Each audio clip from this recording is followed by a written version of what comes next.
শুভ সন্ধ্যা বন্ধুরা। এই দেখো আমি রান্নাঘরে চলে এসেছি টিফিন বানাতে, সন্ধ্যের খাবার আর কি। এরকম চা বসিয়ে দিয়েছি, লাল চা খাবো। তার জন্য আদা, ছোট্ট ওই লবঙ্গ দিয়েছি, তেজপাতা দিয়েছি, ভালো করে ফুটে নিয়ে চা পাতাটা দেবো, ভীষণ ভালো লাগে খেতে। আর এদিকে দেখো একটা বোন পাউরুটি নিয়ে নিয়েছি, এটা একটু বাটার দিয়ে সেঁকে জলখাবারে খাবো। বন পাউরুটিগুলো বাটার দিয়ে একটু সেঁকে নিই। আর ওইদিকে তো চায়ের জল বসিয়েছি, দেখালাম তোমাদের। আজকের হচ্ছে সন্ধ্যার টিফিন।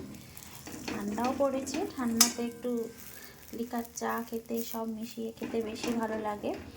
আমার দুধ চাটা বিশেষ করে মানে আর কি হজম হতে চায় না, গ্যাস হয়ে যায়, ওই জন্য আমি লিকার চাটাই বেশি খাই আর কি। ভালো লাগে এরকম করে চায় বানিয়ে খেতে, ভীষণ স্বাদ হয়।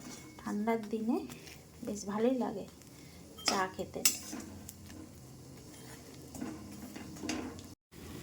জলের কালারটা দেখো কত সুন্দর বেরিয়েছে না? এখনও কিন্তু আমি চা পাতা দিইনি। এবার চা পাতাটা দিয়ে দেবো, দিয়ে আমি এটা ঢাকা দিয়ে দেবো, ফুটতে আর দেবো না। এতে চাটা খেতেও খুব সুন্দর হয়, ফ্লেভারটা খুব ভালো আসে।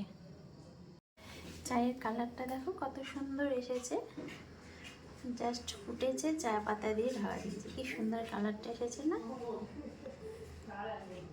চলো আজকের আমার এটা সন্ধ্যের টিফিন, তাহলে খাই আর গল্প করি।